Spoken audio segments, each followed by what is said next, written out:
Merhaba, horlama ve uyku apnesi serisinin 3. videosuyla karşınızdayım.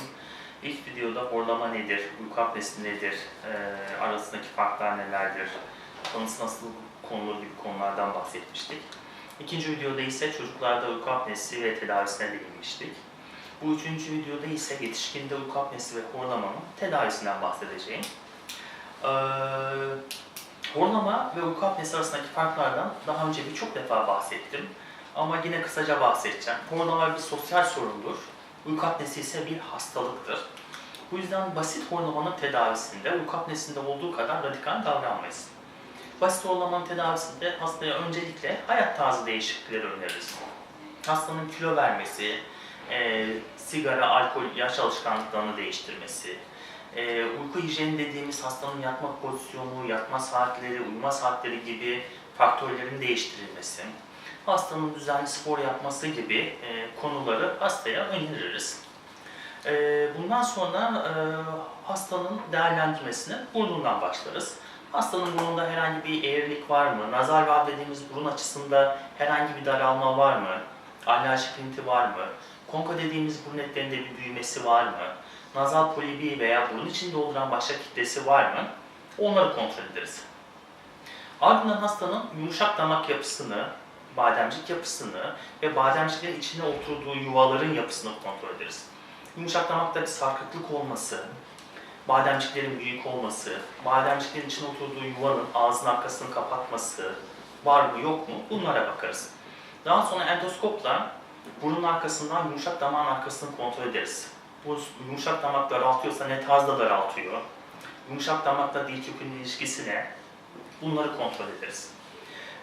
Küçük dilin uzun olması aslında horlamanın ve uyku apnesinin sonucudur, nedeni değildir. Yani halk arasında çok sık duyarız, işte benim küçük dilim uzunmuş, kısaltılırsa benim horlamam geçecek, uyku apnem geçecek. Değil. Küçük dil horladıkça ve apne oldukça sallanır, ağız arka duvarına ve dil köküne çarpar, buna bağlı olarak şişer, büyür, uzar. Ama bu dediğim gibi horlamanın ve uyku apnesinin sonucudur. Biz küçük dili kısaltınca horlamanız veya uyku apneniz geçmez. Genelde dil kökü, çene ve boyunla ilgili problemler, uyku apnesiyle ilgili problemlerdir. Çok basit horlamada karşılaşmayız bu problemlerle. Bundan sonra KBB hekimi bakar hastanın neresinde tıkanıklık varsa orasına yönelik bir cerrahi işlem planlar. Hastanın burnunda tıkanıklık varsa burnuna yönelik cerrahi işlem planlar. Yumuşak damağında veya ağız arkasında tıkanıklık varsa ona yönelik bir cerrahi işlem planlar. Peki iki bölgede tıkanıklık varsa ne yapar? Bu sefer basamak cerrahisi dediğimiz bir işlem uygular. Kulak burun boğaz uzmanı hekim bakar hastaya. Hangi bölge daha çok şüpheli ise ilk önce oranın cerrahisini yapar. Hastanın 3. ay kontrolünde hastayla konuşur. Hastanın problemleri geçmişse ne güzel, başka bir işlem yapmaya gerek yok.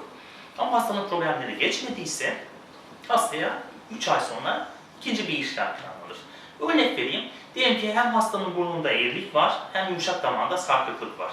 Kulak burun boğaz uzmanı bakar hangi bölgeden daha çok şüpheleniyor. Bu tıkanıklığa, bu horlamaya hangi bölge daha çok neden oluyor?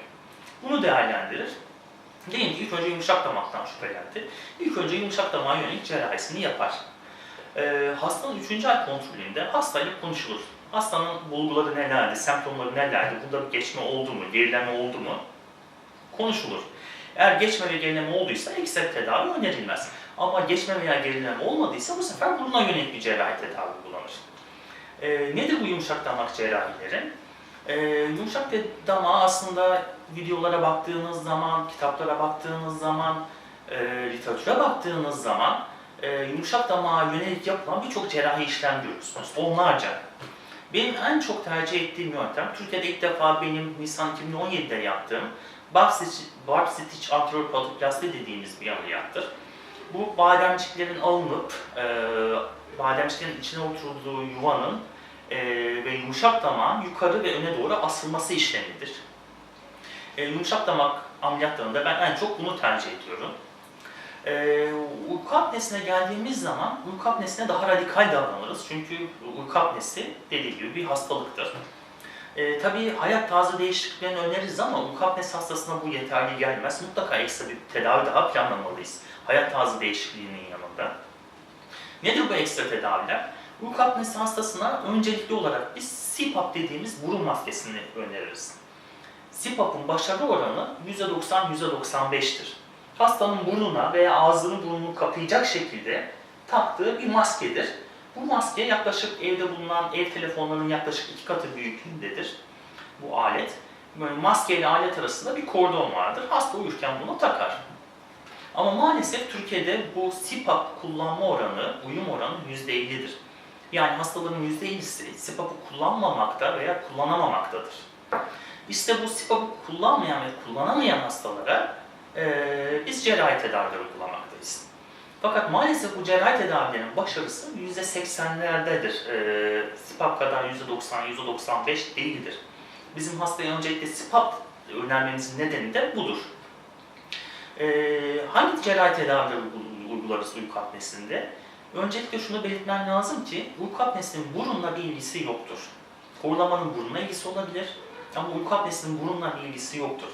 Bize gelen hastaların büyük çoğunluğu, hocam benim işte gece burnum tıkandığı için nefesim duruyor, hocam ben yana dönünce benim burnum tıkanıyor o yüzden nefes alamıyorum, sıçrayarak kalkıyorum gibi şikayetlerle bize geliyorlar. Fakat tekrar söylüyorum, uyku apnesinin burunla bir ilgisi yoktur. Bu yapılan on binlerce hasta üzerinde yapılan çalışmalarda net bir şekilde gösterilmiştir. Peki biz uyku apnesi hastasına burun cerrahisi yapmaz mıyız? Hasta sadece bu CPAP dediğimiz burun maskesini rahatça kullanabilsin diye bir cerrahi tedavi önerebiliriz uyku apnesi hastasına. Buruna yönelik cerrahi tedavi önerebiliriz. Bunun dışında uyku apnesi tedavisinde burunu masada değildir yani hastayla konuşmamızda. Yumuşak damağı az önce bahsettiğim horlamada yaptığımız ameliyatın aynısını veya diğer ameliyat yöntemleri de yapılabilir. Yumuşak damağa yönelik yapılan da birçok işlem vardır. Benim yine en çok tercih ettiğim bump stitch antropontoplasti dediğimiz yumuşak damak ve bademciklere yönelik ameliyattır. Bunun yanında dil köküne yönelik ameliyatlar vardır. Tabi horlama değil, uyku apnesinden bahsettiğimiz için bu sefer çene, dil kökü, boyun yapısı gibi birçok faktör de devreye giriyor. Dil köküne yönelik ameliyatlardan benim en çok tercih ettiğimiz dil arka kısmının ve dil kökünün ablasyonla alınmasıdır, ablasyonudur. Tabi bu diğer yöntemlere göre hem daha kısa süreli, hem daha ucuz, hem daha az hastane süresi vardır, hastanede kalış süresi vardır. Ameliyat daha kısa sürer, kanaması daha azdır ve başarısı birçok yöntemden daha iyidir. Bunun dışında tabi robotik cerrahiler vardır dil köküne yapılan. Robotik cerrahilerin evet maliyeti çok yüksektir. Bu Smile dediğimiz ameliyata göre çok daha yüksektir. Ve başarısının da Smile'den iyi olduğunu gösteren herhangi bir yayın yoktur elimizde. Başarısı Smile ile aynıdır. Bunun dışında tabii alt çene ve üst çeneyi öne alma ameliyatları vardır. Özellikle çene yapısında sıkıntı olan hastalarımızda. Bunun dışında hipoglossal sinir dediğimiz dili uyaran bir sinir vardır ve bu sinire takılan stimülatörler, uyarıcılar vardır. Özellikle uyurken o uyarıcı açılır ve dili öne uyarılınca dili öne alınması işlemine yarar bu uyarıcılar. Tabii Türkiye'de bu işlem çok pahalı olduğu için yapılan ameliyat sayısı çok azdır. Dolayısıyla elimizde sağlıklı bir veri yoktur. Hani bu diğer ameliyatlarla karşılaştırıldığı zaman başarısı nasıldır? Hani böyle bir şey yok maalesef elimizde. Tekrar söylemek istiyorum, uyku apnesi bir hastalıktır. Horlama gibi sosyal bir sorun değildir. Göz ardı edilmemesi gerekir. Mutlaka CPAP'la veya bir cerrahi yöntemle ameliyatın tedavinin denenmesi gerekir. Eğer uyku apnesinden şüpheleniyorsanız mutlaka hekiminize başvurun ve uyku testini yaptırın. Teşekkür ederim.